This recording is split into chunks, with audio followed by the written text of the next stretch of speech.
உன் கண்ணீரை வீணாக்காதே. உன் தேவை வலிமை புரியாதவர்களுக்காக நீ வருத்தப்படுவதால் உன் மதிப்பு அவர்களுக்கு தெரிவது இல்லை. நீ அவர்களை பற்றியே யோசித்து மனம் சோர்வடைந்து உன் லட்சியத்தை நோக்கி முன்னேறி செல்வதில் சுணக்கமாகிறது.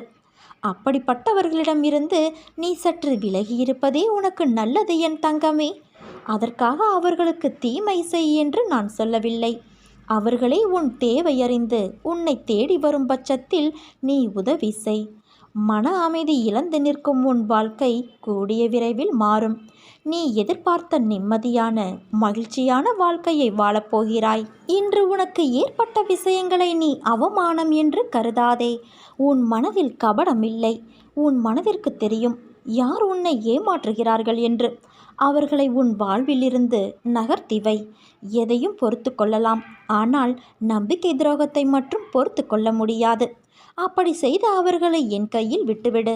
அவர்களுக்கு நல்ல பாடத்தை நான் கற்றுக் கொடுக்கிறேன். நீ எதையும் வெளிக்காட்டாதே குழந்தையே. உன் மிகப்பெரிய சொத்து நிம்மதிதான். அதை உன்னை மதிக்காதவர்களுக்கு நீ செலவழிக்காதே. அவர்களுக்கு மதிப்பை எப்படி கொடுக்க வேண்டும் என்பதை நான் அவர்களுக்கு புரியும்படி செய்வேன். நீ அழாதே குழந்தையே. இன்று உன் மனதில் ஏற்பட்ட காயம் என்பது எனக்கு ஏற்பட்டதற்கு சமம். அதை நான் எப்படி பந்தாடுகிறேன் என்பதை நீ பார். நான் என்ன செய்தேன்? ஏன் என் வாழ்வில் மட்டும் இவ்வளவு வலி? ஏன் எல்லோரும் என்னை வந்து காயப்படுத்துகிறார்கள் என்று புலம்புகிறாய்? மற்றவர்கள் செய்த தவறு, துரோகம் ஏன் சுற்றி இருப்பவர்களுக்கு தெரியவில்லை? ஏன் என்னை இப்படி குற்றவாளிகளாக பார்க்கிறார்கள்? அவர்களுக்கு தெரியவில்லையா உண்மை எது என்று? இப்படித்தானே நீ புலம்பிக் கொண்டு இருக்கிறாய். ஆனால் அவர்களுக்கோ அதை அனுபவித்துதான் புரிந்து கொள்ள வேண்டும் என்பது விதி. மற்றவர்களுக்காக யோசி, உதவி செய். மற்றவர்கள் கஷ்டத்தை நினைத்து வருந்து. மற்றவர் வழிக்காக பிரார்த்தனை செய். ஆனால் உன் வாழ்க்கை என்னும் மூச்சை உனக்காக சுவாசி.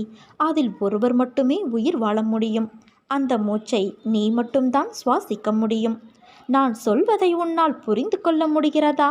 நீ வைரம். உன்னை ஒரு வடிவம் கொண்டு வருவதற்காக நான் செதுக்குகிறேன். உனக்கு துணையாக நான் வாழ்வேன் என் குழந்தையே. நீ என் பரிபூரண அருளும் ஆசிர்வாதமும் அன்பும் பெற்ற என் செல்ல குழந்தை. நான் இல்லாமல் நீ எப்படி தனித்து இருக்க முடியாதோ அப்படித்தான் உன்னை பிரிந்தும் என்னால் தனித்திருக்க முடியாது. உன்னை என் கரத்தில் தாங்குகிறேன். உன் கர்மாக்கள் எல்லாம் மீதமில்லாமல் நசிந்துவிடும் அளவுக்கு என் பெயரை உச்சரித்து கொண்டே இருப்பதால் ஒரு லோபியைப் போல ஒரு பொக்கிஷமாக இரவு பகலாக உன்னை நான் பாதுகாக்கின்றேன். யாரிடம் நீ மனமிட்டு உன் குறைகளை பகிர்ந்து கொள்கிறாயோ அங்கிருந்து நிவர்த்திக்கான வழிகளை நான் நேர் செய்கிறேன். யாரை தேடி நீ போகிறாயோ அவராகவே நான் இருந்து உன்னை வரவேற்று உபசரிப்பேன். எனக்கு பிரியமானவர்கள் உனக்கு ஆசி கூறுவார்கள். அந்த ஆசியை வழங்குவது உன் அன்னையான நானே என்று அறிந்து கொள். சோதனை காலத்தில் உன்னோடு யாராவது பயணித்தால் அதுவும் நானே. வீட்டில் இருக்கும் சந்தோஷம் மிக பெரியது. அந்த சந்தோஷத்தின் அடிப்படையில்தான் உன் கஷ்டம் விலகுவதன் வேகமும் இருக்கிறது. மனதில் இருக்கும் எல்லா கஷ்டங்களையும் அவற்றை அனுசரித்து நீ நடப்பதையும் பிறரது கிண்டலுக்கும் கேலிக்கும் ஆளாகி அவமானப்பட்டு நிற்பதையும் அநியாயமாக உன் உடைமைகளை பிறர் அபகரித்து கொண்டு உன்னை நடுத்தெருவில் நிற்க வைத்ததையும் இன்னும் பலர் அப்படி முயற்சிப்பதையும் நான் அனைத்தையும் அறிவேன். தப்பு செய்தவர்களுக்கு தண்டனையை தப்பாமல் தந்து உனக்கு நீதியை சரி செய்யும் நாள் நெருங்கிக் கொண்டு இருக்கிறது. நம்பிக்கையாய், பொறுமையாய், நேர்மையாய் உன்னை வழிநடத்தி வெற்றி என்னும் அமிர்தத்தில் நிம்மதியான மனநிறைவில் நீ தித்திக்கப் போகின்றாய். சதா என்னை நினைத்து கொண்டு இரு. நான் அனைத்தையும் நடத்துகிறேன் என திடமாக நம்பு. எனக்கு நானாகவே செய்கிறேன் என்ற பாவனையை வளரவிடாதே குழந்தையே. நான் உனக்கு துணையாக இருப்பேன். விதைகள் என்றுமே தன் வளர்ச்சிக்கு காரணங்களை தேடுவது இல்லை. நாம் விதைக்கப்பட்டோம். எல்லா தடைகளையும் கடந்து ஒரு நாள் மரமாக உருவெடுப்போம் என்ற நினைப்புதான் அது வளர்ந்து நிற்க காரணம். அதே போல தன்னை போன்று இன்னொரு மரம் வளரவும் வழி செய்யும். அதே போலத்தான் நீயும் வளர்வாய். வாழ்வில் ஒன்றை செய்வதற்கு காரணங்களை தேடினாய் என்றால் உனக்கு என்றைக்கும் பதில் திருப்தியாக கிடைக்காது. உலகம் ஏன் படைக்கப்பட்டது, ஏன் மனிதர்கள் படைக்கப்பட்டார்கள் என்ற கேள்விகளுக்கு கடவுளால் தான் பதில் கூற முடியும். இயற்கை என்ற படைப்பு எதற்கு என்றால் படைத்த உயிரினங்களின் வாழ்க்கைக்கு உதவி புரிய. இதற்கு உன்னால் பதில் கூற முடியும். காரணம், ஒன்றை படைத்து அதை நிலையில் பயணிக்க உதவும் என்ற நோக்கம். ஆனால் என்னை ஏன் படைத்தீர்கள்? ஏன் இந்த வாழ்க்கை? எதற்கு அன்பு, வெறுப்பு, இன்பம், துன்பம், வெற்றி, தோல்வி இவற்றையெல்லாம் எதற்கு வாழ்வில் கொடுத்தீர்கள் என்றால் ஒரு காரணம்தான். உன் வாழ்விற்கான தேடல், அதன் பயணம், அதனுடைய அடுத்த தளம், வாழ்க்கை பற்றிய படிப்பு, அனுபவம், நீ கற்ற பாடம் என இந்த நோக்கத்திற்காகத்தான் நீ பிறப்பு எடுக்கிறாய். அந்த வாழ்க்கையில் நீ செய்யும் கர்மவினை என்ற முக்கிய குறிப்பு தான் உன் அடுத்த ஜென்மத்திற்கான வழிகாட்டல். அதனால் இந்த வாழ்க்கையில் ஏன் என்ற கேள்வி புத்தியை மாற்றிவிட்டு எல்லாம் கடந்து முன்னேறத்தான் என்ற நோக்கத்தோடு செயல்படு. நீ ஜெயமாக நல்ல ஆரோக்கியத்தோடு எல்லா செல்வ வளங்களையும் பெற்று சீரும் சிறப்புமாய் மகிழ்ச்சியான வாழ்க்கையை பெறுவாய். என் பக்தனின் பெயரை உச்சரிப்பதே எனக்கு தியானம். என் பக்தனோடு நடப்பதே எனக்கு ஆனந்தம். என் பக்தனுடைய துன்ப வேளைகளில் இன்பத்தை கொண்டு வருவதுதான் எனக்கு கிடைக்கின்ற திருப்தி. என் குழந்தையே, நீ வாழ்க்கையின் உச்சத்தை தொட்ட பிறகுதான் கண் மூடுவாய். என்னுடைய புனிதமான பாதங்களின் மீது பாரத்தை போட்டு நம்பிக்கையோடு அந்த நல்ல நாளுக்காக காத்திரு. அது விரைவில் மிகப்பெரிய ஆசீர்வாதத்தோடு உன்னிடம் வரப்போகிறது. நீ அடைய நினைத்த இலக்கை அடையும் வரை கல் வந்தாலும் சொல் வந்தாலும் கலங்காமல் நீ முன்னேறு. அனைத்திற்கும் பதில் சொல்லும் உன் வெற்றி. முன்னேறி செல்லும்போது காதுகளை மூடிக்கொள். இல்லையென்றால் உன் காதில் விழும் வார்த்தைகளாலேயே நீ வீழ்ந்து விடுவாய் குழந்தையே. இன்று எந்த அளவிற்கு நீ கஷ்டத்தை அனுபவிக்கிறாயோ அதைவிட அதிகமான மகிழ்ச்சியை நீ அனுபவிக்கப் போகிறாய். அதை நீ மறவாதே. நீ என்னிடம் வைத்த பிரார்த்தனைகள் நிச்சயம் வீண் போகாது. நம்பிக்கையோடு காத்திரு. உனக்கு நல்ல காலம் நெருங்கி கொண்டு இருக்கிறது. நம்பிக்கையை இழந்து விடாதே குழந்தையே. உன் வாழ்க்கையானது களை கட்டப்போகிறது. என் வாக்கு என்றுமே பொய்யாகாது என்பது உனக்கே தெரியும் அல்லவா?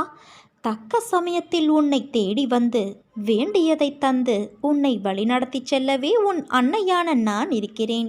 நீ விரும்பிய தோற்றத்தில் நான் உன் கண்முன் தோன்றுவேன். நிரந்தரமில்லாத இந்த உலகத்தில் எதன் மீதும் ஆசை வைக்காதே. எதுவும் இங்கு நிரந்தரமில்லை. இருக்கும் வரை மகிழ்ச்சியாக இரு. பணிந்து போக தெரிந்து கொள். தவறு இல்லை. உறவுகளை வெறுக்காதே. ஒரு நாள் நிச்சயம் விடியும். உன்னை புரிந்து கொண்டு உன்னை தேடி பிரிந்த உறவுகள் ஓடி வரும். யாராக இருந்தாலும் உடன் பிறந்தவர்களோ நெருங்கிய நண்பர்களோ நம்பிக்கையான உறவுகளோ கேளிக்கையாக நினைத்து ஏளனமாக பேசாதே.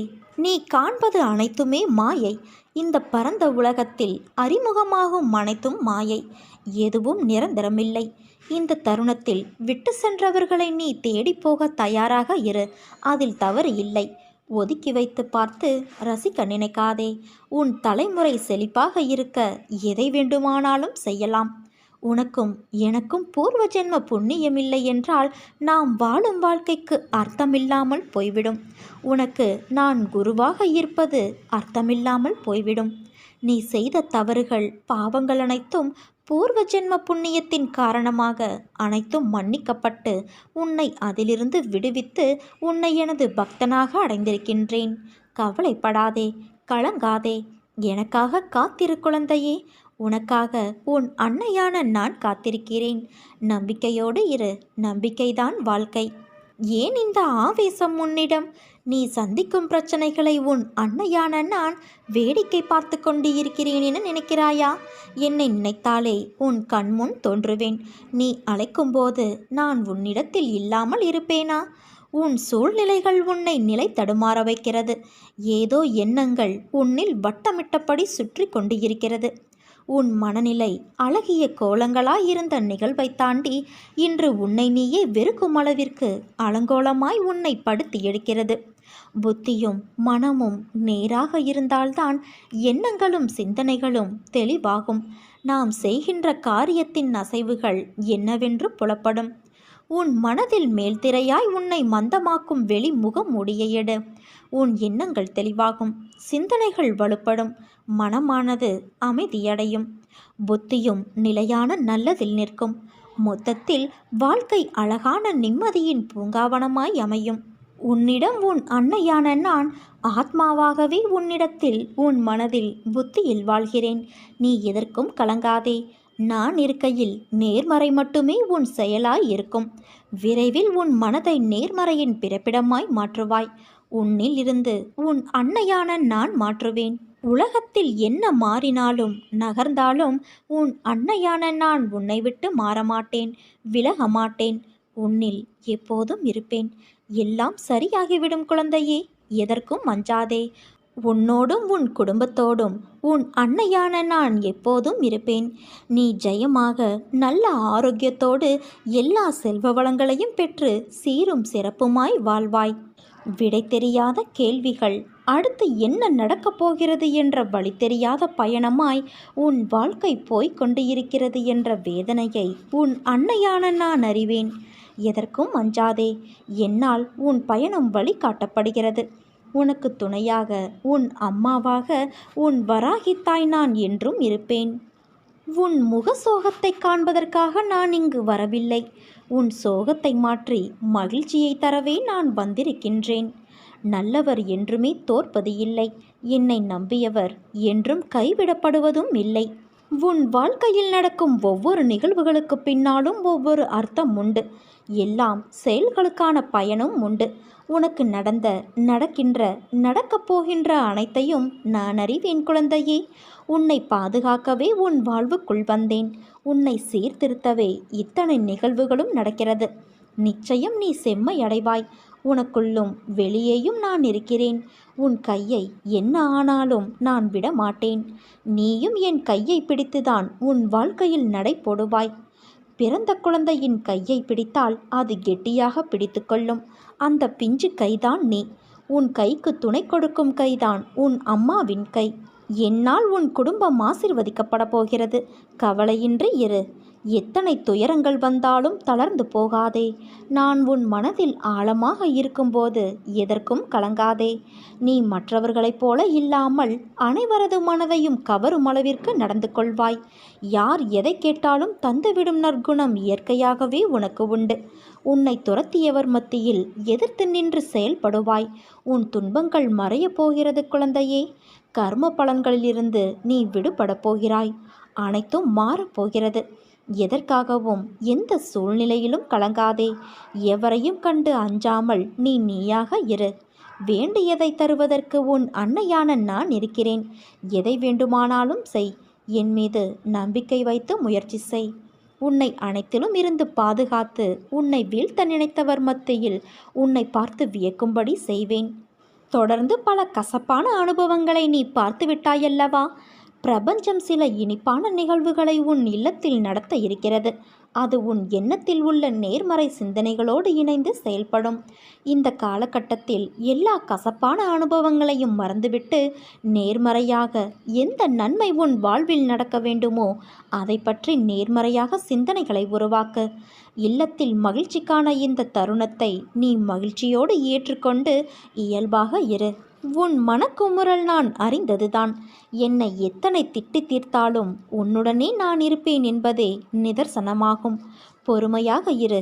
உன் அன்னையான நான் உன் வாழ்வில் நல்லதையே நடத்துவேன். நான் உன் வீட்டிற்கு வந்துவிட்டேன். உன்னை கவனித்து கொண்டு இருக்கிறேன். தினமும் உன் முகம் வாடி போகிறது. என்னிடம் நீ வைத்த வேண்டுதல்கள் நடக்குமா நடக்காதா என்று கொஞ்சம் நம்பிக்கை குறைவோடு நீ சிந்திக்கின்றாய். அந்த எண்ணம் உனக்கு எதிராக மாறிவிடும் குழந்தையே. நம்பிக்கையை கைவிடாதே. முயற்சியை கைவிடாதே. உன் வீட்டிற்கு வந்துவிட்ட என்னிடம் நீ இன்முகத்தோடு பேசு. வாழ்க்கையில் சந்தோஷம், நிம்மதி இவற்றையெல்லாம் நீ தேடுவது எனக்கு வியப்பாய் உள்ளது. ஏன் அம்மா இப்படி சொல்கிறீர்கள் என்றுதானே கேட்கிறாய்? சந்தோஷம் என்பது உலகப் பொருட்களில் இல்லை. உள்ளத்தின் உணர்வுகள் அவை உனக்கு உணர்த்தும் பொருளில்தான் இருக்கிறது. நிம்மதி நீ கை நீட்டி உதவி செய்வதால் மட்டும் வருவதல்ல. மனதார இவர் நன்றாக இருக்க வேண்டும் என்று ஆத்மார்த்தமாக நினை. உனக்கு நிம்மதி என்ற காற்று தென்றலாய் வீசும். என்றைக்கும் சந்தோஷமும் நிம்மதியையும் வெளியே தேடாதே. ஏனென்றால் அது வெளியே இல்லை, உனக்குள்தான் உன்னை மாற்றும் எல்லா மாறுதல்களும் இருக்கிறது. உன்னை பக்குவப்படுத்தவே சில நிகழ்வுகளை நான் உனக்குள் நிகழ்த்துகிறேன். அந்த நிகழ்வுகள் மாற்றம் என்றால் என்ன, பக்குவம் என்றால் என்ன? அதன் சாயலை உனக்கு புரிய வைக்கும். அந்த பக்குவம் உன் வாழ்க்கைக்கு ஏணியாக பயன்படும். ஏணியாக உள்ள படிகளாய்த்தான் நீ உருவாகி கொண்டு இருக்கிறாய். சிறிது பொறுமையாகவும் நம்பிக்கையோடும் இருந்தால் உன்னை நீ ஏதாவது மாற்றி திருத்திக் கொள்ள நினைத்தால் கண்ணாடியை பார். உனக்கான மாற்றம் எப்படி உன்னை திருத்திக் கொள்ள வேண்டும் என்ற வழி உனக்கே புரியும். அதனால் நீ எதற்கும் கலங்காதே. கஷ்டங்களும் துன்பங்களும் வருகிறதே என்று நினைத்து வருந்தாதே. அப்படி வருவது எதுவானாலும் அது தீவினை பயன். விதைத்தவுடன் அறுவடைக்கு செல்வது எப்படி மடத்தனமோ அப்படித்தான் வேண்டியது உடனடியாக பலிக்க வேண்டும் என நினைப்பது. உன் வேண்டுதல் கேட்கப்பட்டு அதற்கான வழிகள் உருவாகி கொண்டு இருக்கிறது. ஏற்ற காலத்தில் எல்லாமே சுலபமாக சுமூகமாக முடியும் என என்னிடம் நீ வேண்டியவுடனே தெரிந்து கொள்ள வேண்டும். நானே கர்த்தா என்ற எண்ணத்தை ஒதுக்கிவிட்டு அதற்கு அன்னைதான் காரணகர்த்தா என்பதை புரிந்து கொண்டு என்னிடம் அனைத்தையும் ஒப்படைத்தால் அனைத்தையும் நான் பார்த்து கொள்வேன்.